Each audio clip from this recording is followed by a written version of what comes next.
Hi అండి. ఇప్పుడైతే నేను తమలపాకులతోటి అయితే నేను బ్యూటిఫుల్ డెకార్ ఐటమ్ అయితే చేయబోతున్నాను.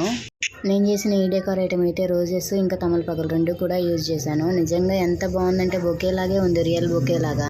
ఫెస్టివల్ టైంలో కనుక ఈ విధంగా చేసుకొని వాల్స్కి కనుక స్టిచ్ చేసుకున్నట్లయితే చాలా లుక్ వస్తుంది ఇంటికైతే. ఒకసారి ట్రై చేసి చూడండి. ఈ ఐడియా కనుక మీకు నచ్చినట్లయితే, ఈ వీడియో కనుక మీకు నచ్చినట్లయితే లైక్ చేయండి, షేర్ చేయండి, సబ్స్క్రైబ్ చేయండి.